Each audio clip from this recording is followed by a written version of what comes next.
जी अस्सलाम वालेकुम। आज का हमारा topic components of human food और आज के लेक्चर में हम डाइट के मुख्तलिफ कंपोनेंट्स को अंडरस्टैंड। देखिए मेरा बेटा, हम जो कुछ भी खाते हैं उसको उस अपनी खुराक को हम 5 कंपोनेंट्स में डिवाइड कर सकते हैं। आज के लेक्चर में हम उन 5 में से पहले 3 कंपोनेंट्स की बात करेंगे। We gonna talk about carbohydrates, lipids and proteins as well. इन तीनों के सोर्सेज क्या हैं और ये जो तीनों की तीनों कंपोनेंट हैं हमारी फूड के, इनके यूजेस क्या हैं, क्या इस्तेमालात हैं, क्या फंक्शंस हैं जो हमारी बॉडी में परफॉर्म करते हैं, और इसके अलावा इनकी स्ट्रक्चर की भी बात करें। चलिए स्टार्ट करते हैं सबसे पहले कार्बोहाइड्रेट्स से। ये है बेटा हमारा आज का सबसे पहला कंपोनेंट। चंद एक बातें हम इसके बारे में करेंगे आज। और सबसे पहली बात ये है भाई कि ये जो कार्बोहाइड्रेट्स है ना बेटा, ये 3 तरह के एटम्स से बुनियादी तौर पे मिलके बनी होती हैं। कार्बन से, हाइड्रोजन से और ऑक्सीजन। सबसे पहले जरा इनके फंक्शन की बात करते हैं। बॉडी में करती क्या है जी मेरा बच्चा? इनका सबसे मेन फंक्शन होता है as an energy source. We say कि they are the main source of energy. Human body का जो सबसे मेन सोर्स होता है एनर्जी का, वो मेरा बेटा कार्बोहाइड्रेट्स होते हैं। कार्बोहाइड्रेट्स में सबसे मोस्ट कॉमन कार्बोहाइड्रेट जो है हमारी बॉडी में जो as an energy source use होता है वो है जी ग्लूकोज। सबसे कॉमन एनर्जी सोर्स जो है वो ग्लूकोज है। और ग्लूकोज के अलावा सुक्रोज कह लीजिए या फ्रक्टोज कह लीजिए, सुक्रोज और ग्लाइकोजन भी, ये भी बुनियादी तौर पे कार्बोहाइड्रेट ही हैं बेटा, जो हमारी बॉडी में एज सोर्स ऑफ फूड है वो यूज होते हैं। अगर हम कार्बोहाइड्रेट्स की एनर्जी की बात करें तो 1 ग्राम जो है कार्बोहाइड्रेट का, अच्छा ये डेटा भी आपको याद रखना होगा, 1 ग्राम जो है कार्बोहाइड्रेट का, उससे हमें 4 किलो कैलोरी एनर्जी जो है वो मिलती है। इस बात का मतलब ये है अगर आप कोई ऐसी डाइट खाते हैं जिसके अंदर 1 ग्राम कार्बोहाइड्रेट है तो उस 1 ग्राम से आपको 4 किलो कैलोरी एनर्जी मिलेगी। अब अगर हम कार्बोहाइड्रेट्स के सोर्सेज की बात करें मेरा बेटा, तो ये जितनी भी डाइट्स आपको नजर आ रही हैं ये सारी की सारी कार्बोहाइड्रेट्स के सोर्सेज हैं। तो इफ वी गोना स्टार्ट, तो मैं कहूंगा सबसे पहले जी ब्रेड यानी रोटी, यानी कि व्हीट, गंदम। उसके बाद राइस, चावल, पोटैटोज। इसके बाद स्वीट पोटैटो। ये सारी की सारी चीजें जो हैं जो अभी मैंने आपके सामने मेंशन की, ये सबसे मेन सोर्स है बेटा कार्बोहाइड्रेट का। आप इसमें जो है वो वाटरमेलन शामिल कर लीजिए, आप इसके अंदर जो है वो क्यूकम्बर शामिल कर लीजिए, आप इसके अंदर बनाना शामिल कर लीजिए। ये सारी की सारी जो डाइट्स हैं, ये सारी की सारी फूड हैं, ये हमारे कार्बोहाइड्रेट के बुनियादी तौर पे सोर्सेज। कार्बोहाइड्रेट्स के बाद अगर हम अपने दूसरे कंपोनेंट की बात करें बेटा, तो वो है जी हमारे पास प्रोटीन्स। अब जो प्रोटीन्स हैं वो भी कार्बोहाइड्रेट्स की तरह एक हमारा बहुत इंपॉर्टेंट कंपोनेंट है हमारी जिंदगी का, हमारी बॉडी का। प्रोटीन्स जो है मेनली भाई they are components of cell membrane. Cell membrane में प्रोटीन्स मौजूद होती हैं। हर एक सेल की जो सेल मेम्ब्रेन है उसके अंदर प्रोटीन्स मौजूद होंगे। टेंडन्स एंड लिगामेंट्स, ये दो चीजें बेटा बुनियादी तौर पर हमारे स्केलेटल सिस्टम में मौजूद होती हैं, टेंडन्स और लिगामेंट। तो ये दोनों चीजें भी प्रोटीन्स की बनी होती हैं। जो प्रोटीन्स हैं ये बेसिकली हमारे मसल्स भी बनाती है, बल्कि आप ऐसे समझिए कि हमारा जो मसल होता है एक्चुअली वो बना ही प्रोटीन का होता है। तो दे प्रोटीन्स जो हैं they are also components of muscles. Skeletal muscles जो हैं या बाकी भी जो मसल्स हैं उनके कंपोनेंट्स भी ये प्रोटीन्स ही होते हैं। देखिए यहाँ पर हमने कार्बोहाइड्रेट्स के केस में पढ़ा था कि ये हमारा एनर्जी सोर्स है। तो कार्बोहाइड्रेट्स का मेन काम हमारी बॉडी में हमें एनर्जी प्रोवाइड। प्रोटीन्स भी as an energy source use होती है, बट इनका मेन काम एनर्जी देना नहीं है, ये बात आपने। इनका मेन फंक्शन है ग्रोथ ऑफ द बॉडी। सबसे अहम काम जो प्रोटीन्स का है वो है बॉडी की ग्रोथ। इनके भी 1 ग्राम से बेटा हमें 4 किलो कैलोरी एनर्जी ही मिलती है, यानी इनकी प्रोटीन्स की और कार्बोहाइड्रेट्स की एनर्जी की जो रिलीज है वो सेम है, बट इनके फंक्शंस डिफरेंट। तो प्रोटीन्स का भी अगर 1 ग्राम हम यूज करें तो उससे हमें 4 किलो कैलोरी ही एनर्जी जो है वो मिलती है, ये बात आपने याद रखनी।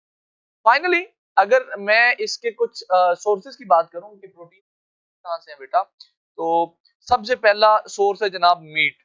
अब ये मीट कोई भी हो सकता है, ये मीट चिकन का हो सकता है, बीफ का हो सकता है, फिश मीट हो सकता है। तो from every kind of meat we get a lot of protein, that's the first.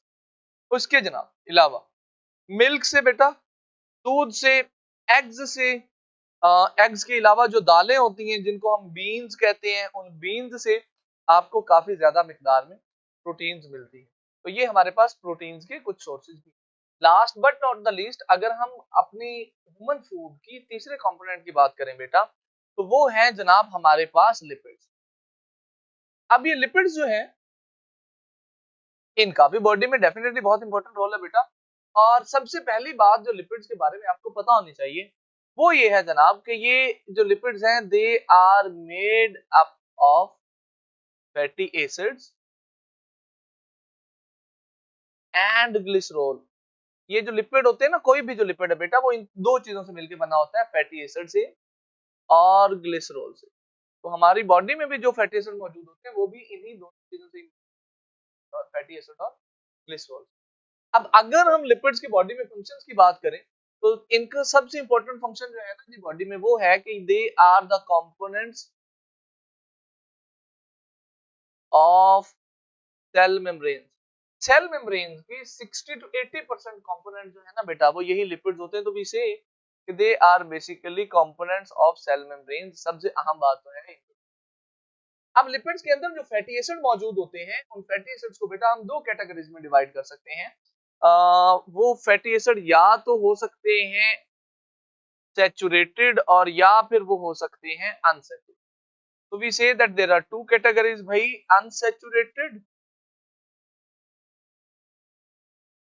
Fatty acids और सैचुरेटेड फैटी एसिड।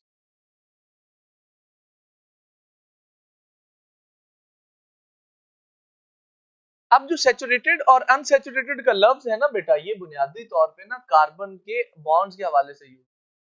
अब आप इसको ऐसे समझिए कि अगर आप कार्बन कार्बन एटम्स जो हैं वो सारे के सारे सिंगल बॉन्डेड हैं, तो हम कहेंगे ये कंपाउंड सैचुरेटेड है। और अगर कहीं पे कार्बन कार्बन एटम्स जो हैं वो डबल बॉन्डेड हैं, तो हम कहेंगे ये अनसैचुरेटेड चीज है।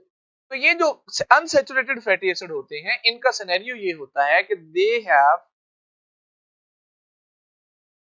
Double bonds between carbon atom. अब अगर कोई फैटी एसिड ऐसा है जिसके कार्बन एटम्स के दरमियान डबल बॉन्ड है, तो हम उसको कहते हैं ये अनसैचुरेटेड फैटी एसिड। सिमिलरली अगर कोई फैटी एसिड ऐसा है जिसके कार्बन एटम सारे के सारे सिंगल बॉन्डेड हैं, तो हम कहते हैं ये सैचुरेटेड है। सो सैचुरेटेड में सिंगल बॉन्ड्स होते हैं जनाब बिटवीन कार्बन एटम्स।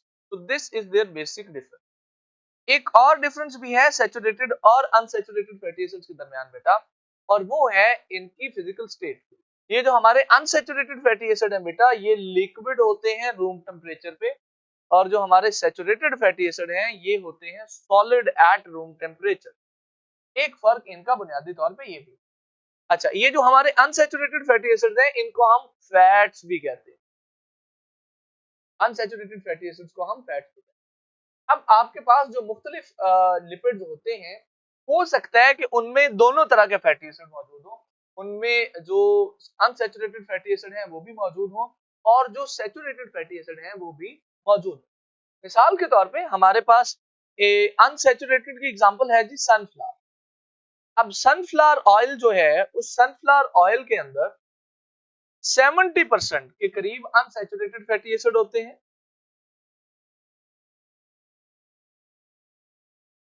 और यहां पर सैचुरेटेड फैटी एसिड में हमारे पास एग्जांपल जो है बेटा, वो है जनाब बटर। अब बटर में बेसिकली दोनों तरह के फैटी एसिड मौजूद होते हैं, सैचुरेटेड भी मौजूद होते हैं और अनसैचुरेटेड फैटी एसिड मौजूद होते हैं। बटर का सिनेरियो ये है कि उसके अंदर 70% अनसैचुरेटेड और 30% सैचुरेटेड। यहाँ पर आपने एक ये लर्निंग भी करनी है इन सैचुरेटेड अनसैचुरेटेड के दरमियान, कि जो सैचुरेटेड फैटी एसिड्स हैं they are usually good for health, but ये जो सैचुरेटेड होते हैं दे आर नॉट गुड। ये उतने ज्यादा बेहतर नहीं होते ह्यूमन हेल्थ के लिए। अनसैचुरेटेड बेहतर होते हैं, सैचुरेटेड बेहतर नहीं होते। उसकी वजह ये है कि जो सैचुरेटेड फैटी एसिड होते हैं उनकी वजह से आपकी बॉडी का कोलेस्ट्रॉल लेवल बढ़ता है और उसकी वजह से दिल की बीमारियां बढ़ती हैं। तो ये पॉइंट भी आपने हमेशा ध्यान में रखना।